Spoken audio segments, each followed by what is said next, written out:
తెలంగాణ ఎన్నికల ప్రచారం తారాస్థాయికి చేరనుంది. ప్రచార గడువు సమీపిస్తుండటంతో బీజేపీ అగ్రనేతలంతా తెలంగాణలో విస్తృతంగా పర్యటించేందుకు సిద్ధమవుతున్నారు. 2 రోజుల పాటు రాష్ట్రంలో ప్రధాని మోదీ పర్యటించనున్నారు. తెలంగాణ ఎన్నికల ప్రచారం పతాక స్థాయికి చేరుతోంది. ప్రచార గడువు సమీపిస్తుండటంతో బీజేపీ అగ్రనేతలంతా తెలంగాణకు తరలి వస్తున్నారు. 2 రోజుల పాటు ప్రధాని మోదీ రాష్ట్రంలో సుడిగాలి పర్యటన చేయనున్నారు. తెలంగాణలో 6 బహిరంగ సభలలో ప్రధాని మోదీ హాజరు కానున్నారు. ప్రధాని నరేంద్ర మోదీ ఎన్నికల ప్రచారం నవంబర్ 25 నుంచి 27వ తేదీ వరకు 6 ప్రాంతాల్లో జరిగే బహిరంగ సభలతో పాటు హైదరాబాద్లో జరిగే రోడ్ షోలోనూ పాల్గొననున్నారు. ప్రధాని పర్యటనలో భాగంగా ఒకరోజు రాత్రి రాజ్భవన్లో బస చేయనున్నారు. 26వ తేదీ సాయంత్రం తిరుమలకు వెళ్లి మర్నాడు తిరిగి హైదరాబాద్ రానున్నారు. ఈ నెల 25వ తేదీ మధ్యాహ్నం 1:25 హకీంపేట విమానాశ్రయానికి చేరుకుంటారు. అక్కడి నుంచి 2:05 కామారెడ్డికి వెళ్తారు. మధ్యాహ్నం 2:15 నుంచి 2:55 వరకు కామారెడ్డి బహిరంగ సభలో పాల్గొంటారు. సాయంత్రం 4:15 నుంచి 4:55 వరకు మహేశ్వరంలో జరిగే సభలో ప్రసంగిస్తారు. ఆ తర్వాత రాజ్ భవన్కు చేరుకుని అక్కడే బస చేస్తారు.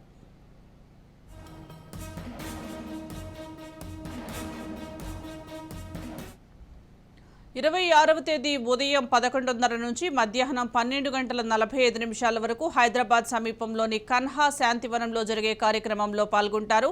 మధ్యాహ్నం 2 గంటలకు తూప్రాన్ వెళ్లి మధ్యాహ్నం 2:15 నుంచి 2:45 వరకు బహిరంగ సభల్లో పాల్గొంటారు. తర్వాత 3:45 నుంచి సాయంత్రం 4:25 వరకు నిర్మల్లో జరిగే సభలో పాల్గొంటారు. అక్కడి నుంచి హకీంపేట విమానాశ్రయానికి చేరుకుని సాయంత్రం తిరుపతికి వెళ్తారు. రాత్రికి తిరుమలలో బస చేస్తారు. 27వ తేదీ శ్రీవారి దర్శనానంతరం తిరుపతి నుంచి బయలుదేరి ఉదయం 11:30 గంటలకు హకీంపేట విమానాశ్రయానికి చేరుకుంటారు. అక్కడి నుంచి మహబూబాబాద్ చేరుకుని 12:45 నుంచి 1:25 వరకు నిర్వహించే బహిరంగ సభల్లో పాల్గొంటారు. అనంతరం 2:45 నుంచి 3:25 వరకు కరీంనగర్లో జరిగే సభలో ప్రసంగిస్తారు. సాయంత్రం 4:40 హైదరాబాద్ చేరుకుంటారు. సాయంత్రం 5 నుంచి 6 గంటల వరకు హైదరాబాద్లో జరిగే రోడ్ షోలో పాల్గొంటారు. రోడ్ షోతో ప్రధాని మోదీ ఎన్నికల ప్రచారాన్ని ముగిస్తారు. సాయంత్రం 6:25 ఢిల్లీ తిరుగు ప్రయాణమవుతారు.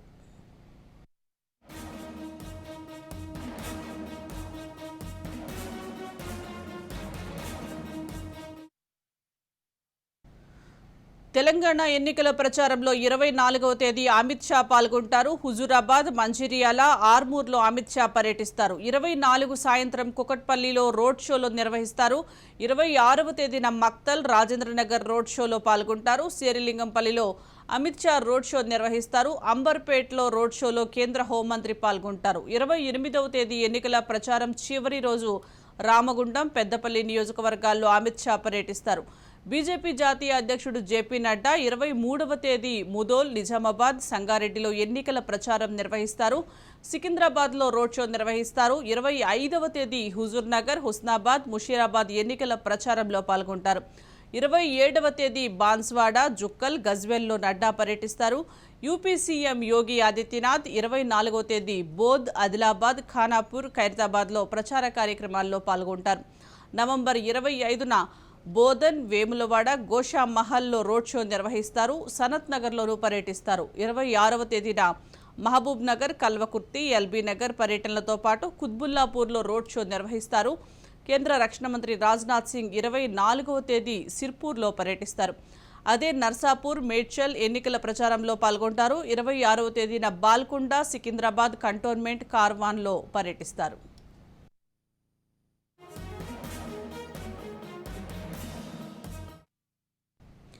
తెలంగాణలో ఎన్నికలు దగ్గర పడుతుండటంతో ప్రధాన పార్టీలన్నీ ప్రచారంలో ముందుకు సాగుతున్నాయి. ప్రధానంగా బీజేపీ ముఖ్య నేతలందరూ తెలంగాణలో పర్యటిస్తున్నారు. దీనికి సంబంధించి మరింత సమాచారం మా ప్రతినిధి స్వప్న అందిస్తారు. స్వప్న, ప్రధాని మోదీ గాని కేంద్ర హోంమంత్రి అమిత్ షా షెడ్యూల్ ఖరారైనట్లుగా తెలుస్తోంది. పూర్తి అప్డేట్స్ ఏంటి? రమాదేవి, మొత్తానికి బీజేపీ అయితే దూకుడు పెంచింది. గత వారం రోజులుగా కూడా దాదాపు రోజు ఒక 6 నుంచి 7 మంది కేంద్ర మంత్రులు తెలంగాణలో ఉండేలా చూసుకుంటుంది. ఆ కేంద్ర మంత్రులకి ఒక్కొక్క షెడ్యూల్ విడుదల చేస్తారు. రోజు కనీసం ఒక 3 సభలు ఉండేలా ప్లాన్ చేసుకుంటున్నారు. కిషన్ రెడ్డి మాత్రం దాదాపు హైదరాబాద్ కి పరిమితం అవుతున్నారు, కానీ ఇటు బండి సంజయ్ కానీ అటు ఈటల రాజేందర్ కానీ వీళ్ళు ఓవైపు సుడిగాలి పర్యటన చేస్తున్నారు. మరోవైపు కేంద్ర మంత్రులు ఖచ్చితంగా ఆ సభలలో ఏ సభ బహిరంగ సభ జరిగినా అక్కడ కేంద్ర మంత్రులు ఉండేలా చూసుకుంటున్నారు. మరోవైపు వివిధ రాష్ట్రాలు ఎక్కడైతే అధికారంలో ఉన్నటువంటి రాష్ట్రాలు ఉన్నాయో అక్కడ ఉన్నటువంటి ముఖ్యమంత్రులు వారు కీలకంగా వస్తున్నారు, మాట్లాడుతున్నారు. అంటే ఖచ్చితంగా రోజు దాదాపు 3 నుంచి 4 పెద్ద నాయకులు ఉండి సభలు ఉండేలాగా బీజేపీ ప్లాన్ చేసుకుంది. దాని వైపుగా వెళ్తుంది. ఎందుకంటే 4 హెలికాప్టర్స్ పెట్టి ఎప్పటికప్పుడు ఒక ప్లేస్ నుంచి ఇంకో ప్లేస్ వెళ్ళడానికి కానీ అక్కడ మాట్లాడడానికి కానీ, ఒకవేళ పెద్ద నాయకులు ఢిల్లీ నుంచి నాయకులు వచ్చినప్పుడు వాళ్ళు ఏం మాట్లాడారు, అక్కడ ఉన్నటువంటి అంశాలు, ఈవెన్ బీసీకి సంబంధించినటువంటి ముఖ్యమంత్రిని చేయాలన్న విషయం కానీ, ఎస్సీ వర్గీకరణకు సంబంధించి కానీ, లేదా కాళేశ్వరానికి సంబంధించి కానీ, బీఆర్ఎస్ గవర్నమెంట్ చేసినటువంటి అవినీతి కానీ, కేసీఆర్ ని అరెస్ట్ చేస్తామని మాట్లాడడం కానీ, వీటిని కవిత గురించి మాట్లాడడం కానీ, సో ఎక్కడ ఏం మాట్లాడాలి అనేది చాలా క్లియర్ గా డివైడ్ చేసేసుకొని బూత్ లెవెల్ కమిటీ వాళ్ళతో వీళ్ళ మెంబర్స్ కూడా మాట్లాడుతున్నారు.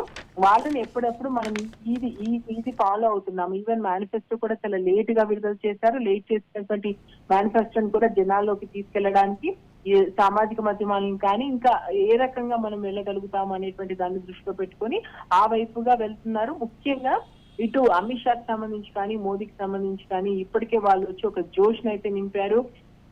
దాదాపు 3 రోజుల వ్యవధిలో 2 సార్లు అలాగే జరిగింది. 3 రోజుల వ్యవధిలో 2 సార్లు కూడా మనకు మోదీ వచ్చి వెళ్ళారు. అమిత్ షా వచ్చి వెళ్ళినప్పుడు కూడా ఆయన చేసినటువంటి బహిరంగ సభలు కానీ, మొన్న ఉప్పల్లో జరిగినటువంటి రోడ్ షోకి సంబంధించి కానీ ప్రజల్లోకి మేము ఢిల్లీ నాయకత్వం తెలంగాణ మీద గట్టి ఫోకస్ చేసింది, బీజేపీకి తెలంగాణ మీద ఫోకస్ లేదు, కేవలం పార్లమెంట్ ఎన్నికలకి మేము పరిమితం అవుతాము అనేటువంటి ఆలోచన తప్పు.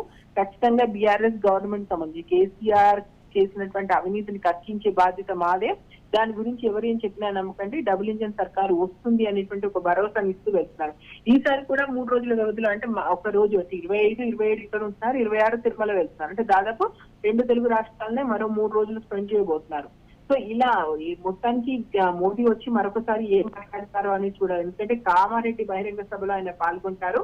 మధ్యాహ్నం 2:15 నుంచి 2:55 వరకు ఉంది. అంటే దాదాపు 30 నుంచి 40 నిమిషాల పాటు మోదీ ఇక్కడ మాట్లాడే అవకాశం కనిపిస్తుంది. కామారెడ్డికి చూసుకుంటే మనకు ఇటు కేసీఆర్ ని గట్టిగా టార్గెట్ చేస్తున్నట్టుగా మనకు అనిపిస్తుంది. ఎందుకంటే రేవంత్ రెడ్డి కూడా ఉన్నారు అక్కడ. వెంకటరమణారెడ్డి చాలా గట్టిగా నేను పోటీ ఇస్తాను, నేను గెలిచి చూపిస్తాను అని చెప్పేసి పదే అధిష్టానాన్ని చెప్తున్నారు. నాకు కొంత సపోర్ట్ చేయండి, దాదాపు నేను చాలా రోజులుగా గ్రౌండ్ వర్క్ చేస్తున్నాను, వాళ్ళకు ఉన్నటువంటి నెగిటివిటీ మనకు హెల్ప్ అవుతుంది. ఇక్కడ కనుక ఒకవేళ మనం కొట్టగలిగితే అది జాక్పాట్ కొట్టినట్టు అవుతుంది అంటున్నారు. కాబట్టి అక్కడ మోదీ ఏం మాట్లాడతారో అనే దాని మీద మాత్రం ఇప్పటికే బీజేపీతో పాటు మిగతా రాజకీయ పార్టీలో కూడా చర్చ నడుస్తుంది. ఇక తర్వాత 4:15 నుంచి 4:55 వరకు మహేశ్వరంలో జరిగేటువంటి సభ. ఈవెన్ మహేశ్వరానికి సంబంధించి కూడా మహేశ్వరాన్ని కూడా కీలకంగా తీసుకున్నారని చెప్పుకోవచ్చు. మహేశ్వరంలో ఆయన ఏం మాట్లాడతారో చూడాలి. ఆ తర్వాత రాజ్భవన్ చేసుకొని అక్కడ బస్ చేస్తారు. గత కొంతకాలంగా ఇటు గవర్నర్ కి ప్రభుత్వానికి మధ్య సఖ్యత లేదు, అండ్ గవర్నర్ పదే ప్రభుత్వం విషయంలో కలుగజేసుకుంటుంది. దాదాపు ఏంటంటే గవర్నర్ ని పక్కన పెట్టి రాజకీయం చేసినటువంటి పరిస్థితి మనం చూసాం. కాబట్టి గవర్నర్ తన రివ్యూ ఏమిస్తారు, తెలంగాణకు సంబంధించి తాను అబ్జర్వ్ చేసింది కానీ ఏ విధంగా వెళ్ళాలి ఏంటి, మనకి గవర్నర్ కి ప్రధాని మోదీకి మధ్య ఎలాంటి సంభాషణ జరుగుతుంది, ఇంకా ఎలాంటి విషయాలు బయటకు వస్తాయి, గవర్నర్ ఏ విషయం తీసుకొని ముందుకెళ్తుంది. సో అది కూడా మనం కీలకంగానే భావించవచ్చు. ఆ తర్వాత 26వ తేదీ చూసుకుంటే మనకు 26వ తేదీ 11:30కి ఆయన హైదరాబాద్ వస్తారు. ఆ తర్వాత తూప్రాన్ వెళ్తారు. తూప్రాన్ లో జరిగేటువంటి సభలో ఉన్నారు. మళ్ళీ తర్వాత నిర్మల్ సభలో కూడా పాల్గొంటారు. ఆ తర్వాత మళ్ళీ హకీంపేట నుంచి విమానాశ్రయం. అంటే ఓవరాల్ గా చూసుకుంటే మనకు ఎక్కడైతే దాదాపు ఒక 25 నియోజకవర్గాలకు సంబంధించి వీళ్ళు గట్టి ఫోకస్ చేస్తున్నారు. అక్కడ మనం ఖచ్చితంగా మన ఇంపాక్ట్ ఉంది, మనం గెలిచే అవకాశాలు ఎక్కువగా ఉన్నాయనుకుంటున్నారు. ఎక్కడైతే గెలిచే అవకాశాలు ఎక్కువ ఉన్నాయనుకుంటున్నారో అక్కడ మోడీ కానీ, అమిత్ షా కానీ, వీళ్ళు కేంద్ర మంత్రులు కానీ, లేదా యోగి ఆదిత్యనాథ్ లాంటి వాళ్ళని కానీ, అంటే కొంత పేరున్నటువంటి నాయకులు, ఇట్ సేమ్ టైం ఇటు సంజయ్ కానీ, ఈటల రాజేందర్ కానీ గట్టిగా ఆ ప్రాంతాల్లో తిప్పుదాము, మనం ఖచ్చితంగా కింగ్ మేకర్స్ గా అయితే అవుతాము అనేటువంటి దాంతో అయితే బీజేపీ ముందుకెళ్తుంది. ఇక మనం అమిత్ షాకి సంబంధించినటువంటి చూసుకుంటే హుజూరాబాద్, మంచిర్యాల, ఆర్మూర్ ఈ 3 కూడా చాలా కీలకంగానే చూసుకోవచ్చు. హుజూరాబాద్ కి సంబంధించి ఈటల రాజేందర్ కేసీఆర్ మీద, అంటే ఈటల రాజేందర్ హుజూరాబాద్ కి సంబంధించి ఖచ్చితంగా గెలుస్తాను అనేటువంటి దాంతో ఉన్నారు కాబట్టి ఏం జరుగుతుందో చూసుకోవచ్చు.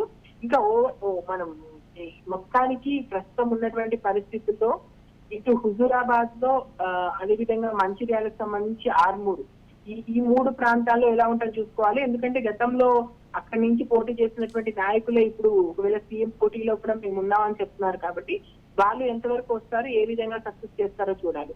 మరోవైపు 28 తేదీ ఎన్నికలకు సంబంధించి చివరి రోజు కాబట్టి ఆ రోజు రామగుండం, పెద్దపల్లి ఈ 2 నియోజకవర్గాలను పెట్టుకున్నారు. ఈ 2 నియోజకవర్గాల్లో కూడా షా తిరుగుతారు. ఆ తర్వాత బీజేపీ జాతీయ అధ్యక్షుడు జేపీ నడ్డా 23, 25, 27 3 రోజులు కూడా రాబోతున్నారు. ఈ 3 రోజుల్లో దాదాపు ఎలా ప్లాన్ చేసుకుంటారంటే ఒకసారి మోడీ వెళ్ళిన ప్లేస్, మళ్ళీ దాని దగ్గరలో అమిత్ షా, మళ్ళీ దాని దగ్గరలో నడ్డా, మళ్ళీ దాని దగ్గరలో కేంద్ర మంత్రులు, ఆ తర్వాత మనకు అక్కడి నుంచి ఈటల రాజేంద్ర కానీ సంజయ్ కానీ లేదా హైదరాబాద్ నుంచి ఒకవేళ కిషన్ రెడ్డి అయితే దాదాపు ఇక్కడ గ్రేటర్ పరిధిలోనే ఎక్కువ తిరుగుతున్నారు. ఆయన ఏంటంటే ఆయనకు ఉన్నటువంటి అంటే ఢిల్లీకి సంబంధించిన పనులు ఉన్న అటు వెళ్ళడం ఇటు రావడం చూసుకోవడం చేస్తున్నారు కాబట్టి ఎక్కువగా ఆయన జిల్లాలో అంటే పోవట్లేదు, అక్కడ ఉన్నటువంటి నియోజకవర్గాలకు వెళ్ళట్లేదు ఏంటి అనేటువంటి చర్చ బీజేపీలోనే జరుగుతుంది. అయినప్పటికీ ఇక్కడ ఉన్నటువంటి పరిస్థితుల్లో హ్యాండిల్ చేయాలి, అందరూ వస్తున్నారు కాబట్టి ఈ వర్క్ సరిపోతుంది. మిగతాది మాత్రం సంజయ్ కి ఈటల రాజేంద్రకి ఇచ్చినట్టుగా తెలుస్తుంది, వాళ్ళు చూసుకుంటున్నారు.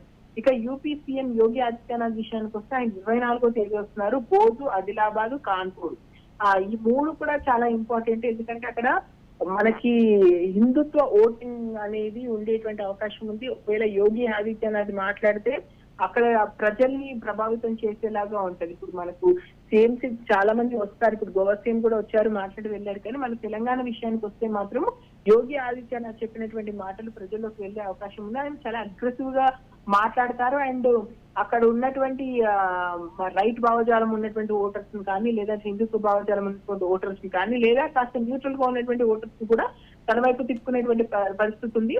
ఇంకొకటి యోగి ఆదిత్యనాథ్ 25న బోధన్, వెములవాడ, గోషామాల్ లో నిర్వహించేటువంటి రోడ్ షో మాత్రం చాలా కీలకమనే చెప్పుకోవచ్చు.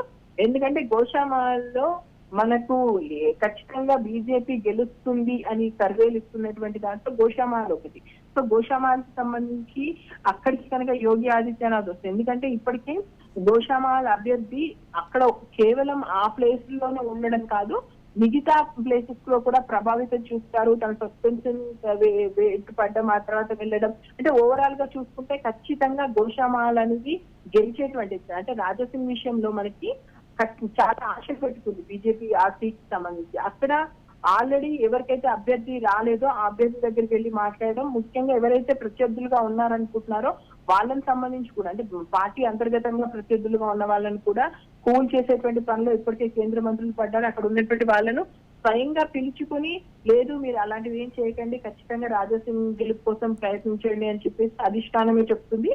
మరొక వైపు ఇక్కడ యోగి ఆదిత్యనాథ్ వెళ్తే మాత్రం అది ఖచ్చితంగా రాజాసింగ్ కి చాలా ప్లస్ అవుతుంది. రాజాసింగ్ ఏరి కోరి మరి యోగి ఆదిత్యనాథ్ అక్కడికి రావాలని కోరుకొని స్వయంగా ఆయన ఆహ్వానించినట్టుగా తెలుస్తుంది. ఖచ్చితంగా రాజాసింగ్ సంబంధించి వాళ్ళిద్దరు ఏం మాట్లాడతారు, ఏదో ఒక కాంట్రవర్సీకి సంబంధించి ఆ రోడ్ షోలో ఉండేటువంటి అవకాశం ఉంది. అది సక్సెస్ అవ్వడానికి కూడా ఎక్కువ ఛాన్సెస్ ఉన్నాయి కాబట్టి గోషామహల్ కూడా మనం కీలకంగా చూసుకోవచ్చు. ఇంకా స్వప్న, అలాగే స్వప్న, ప్రధాని మోదీ రాక నేపథ్యంలో ఇటు బీజేపీ నేతలు ఎటువంటి ఏర్పాట్లు చేస్తున్నారు? 3 రోజులు ప్రధాని పర్యటన తెలంగాణలో ఉండబోతున్న నేపథ్యంలో ఏర్పాట్లు ఎలా జరుగుతున్నాయంటారు బీజేపీ నేతలు? ప్రధాని వస్తున్నటువంటి సమయంలో దాదాపు ఇంతకుముందు ఆయన 3 రోజులకు వస్తారు, అంటే మధ్యలో ఒక రోజు గ్యాప్ తీసుకొని ఫస్ట్, థర్డ్ వచ్చారు, సెకండ్ రోజు మళ్ళీ వెళ్ళారు. అదేవిధంగా మొన్న వచ్చినప్పుడు కూడా మధ్యలో ఒక రోజు వెళ్ళారు, మళ్ళీ రావడం జరిగింది. ఇప్పుడు ఏంటి అంటే ఇక్కడ ఉంటున్నారు 3 రోజులు ఇక్కడ తెలంగాణలో, కేవలం ఒక రోజు మాత్రం తిరుమల వెళ్ళి వస్తున్నారు.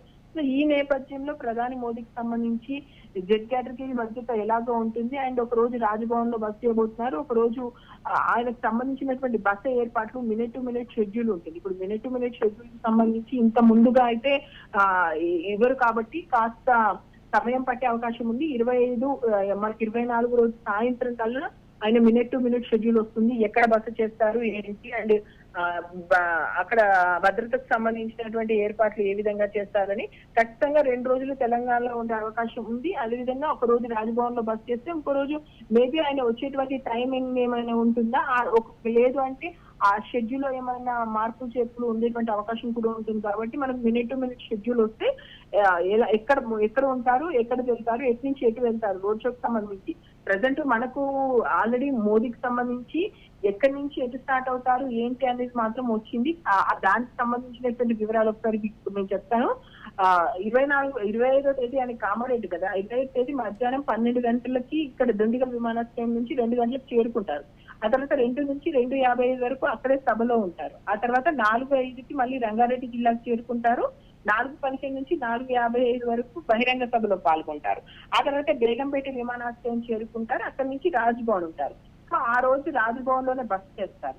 ఇక 26వ తేదీని చూసుకుంటే మనం ఉదయం 11:30 నుంచి 12:45 వరకు శాంతివనంలో జరిగే ఒక కార్యక్రమం ఉంది. ఆ కార్యక్రమంలో పాల్గొంటారు. అక్కడి నుంచి మళ్ళీ 2 గంటలకు దుబాక వెళ్తారు ఆయన. 2:15 నుంచి 2:45 వరకు దుబాకలో మీటింగ్ ఉంది. రఘునందన్ కూడా స్వయంగా మోదీ రావాలి, ఇక్కడ మీటింగ్ పెట్టుకోవాలి అని ఆయన్ని ఆహ్వానించినట్టు తెలుస్తుంది. దుబ్బాకను కూడా కేంద్ర ప్రభుత్వం చాలా సీరియస్, అంటే బీజేపీ చాలా కీలకంగా తీసుకుందని చెప్పుకోవచ్చు. ఇక్కడ ఒక పబ్లిక్ మీటింగ్ ఉంది, ఆ మీటింగ్ లో పాల్గొంటారు. ఆ తర్వాత ఆయన నిర్మల్ కు వెళ్తారు. నిర్మల్ లో మళ్ళీ 3:45 నుంచి 4:25 వరకు ఉంది. అక్కడ నిర్మల్ లో జరిగేటువంటి సభలో పాల్గొన్న తర్వాత తిరిగి మళ్ళీ ఆ రోజు తిరుపతికి వెళ్తున్నారు. సాయంత్రం 5:45 తిరుపతి వెళ్తారు కాబట్టి ఇంకా అక్కడ తిరుపతి ప్రోగ్రామ్ లోనే ఉంటుంది. ఆయన అప్పటి వచ్చే అవకాశం ఉంది. అంటే ఒక రోజు తెలంగాణలో ఉన్నారు, ఇంకో రోజు బస్సు తిరుపతిలో ఉండే అవకాశం ఉంది. మళ్ళీ 27వ తేదీ మహబూబ్ నగర్, కరీంనగర్ పబ్లిక్ మీటింగ్ ఉంది, అక్కడ రోడ్ షో ఉంటుంది. సో 27 రోజు 11:30 మళ్ళీ ఆయన హకీంపేట వస్తారు. అంటే ఒక రోజు తెలంగాణలో నిద్ర చేస్తారు, ఒక రోజు ఆంధ్రాలో ఉంటుంది, మళ్ళీ తెల్లారి తెలంగాణకు వస్తారు. అక్కడ నుంచి 12:45 నుంచి 1:25 వరకు బహిరంగ సభ మహబూబ్ నగర్ కి సంబంధించి ఉంది. ఆ తర్వాత కరీంనగర్ సభ ఉంది. ఆ తర్వాత 2:45 నుంచి 3:25 వరకు కరీంనగర్ సభ తర్వాత 4:40కి మళ్ళీ హైదరాబాద్ చేరుకుంటారు. ఆ తర్వాత అక్కడ ఒక రోడ్ షో నిర్వహించే అవకాశం ఉంది. సాయంత్రం 5 గంటల నుంచి 6 గంటల వరకు మనకి హైదరాబాద్ లో ఒక రోడ్ షో నిర్వహిస్తారు. ఆ తర్వాత విమానాశ్రయం వెళ్ళిపోతారు. సో అక్కడి నుంచి ఢిల్లీ వెళ్తారు. అంటే ఢిల్లీ రావడం, ఒక రోజు తెలంగాణలో రాత్రి బస్ చేయడం, ఒక రోజు ఆంధ్రాలో బస్ చేయడం, మళ్ళీ నెక్స్ట్ డేకి ఢిల్లీ వెళ్ళిపోతున్నారు ఆయన ఇచ్చినటువంటి షెడ్యూల్ ప్రకారం. ఇంకా 1 మినిట్ టు మినిట్ షెడ్యూల్ కూడా మనకి ఇచ్చే అవకాశం ఉంది ముందు రోజు. దాన్ని బట్టి ఇంకా క్లియర్ గా మనం చెప్పుకోవచ్చు. ఇప్పటి వరకు ఉన్న దాని ప్రకారం పూర్తి స్థాయిలో రాజ్భవన్ లోనే ఉంటారు కాబట్టి ఆ భద్రతకు సంబంధించినటువంటి ఏర్పాట్లు అదంతా కూడా మనకి మోదీకి సంబంధించినటువంటి కేటగిరీ మన సెక్యూరిటీ ఉంటుంది, ఆయనకు సంబంధించినటువంటి సిబ్బంది ఉంటారు. ఆల్రెడీ ఇప్పటికే రావడం, తనిఖీలు చేయడం అన్ని కూడా జరిగిపోయాయి.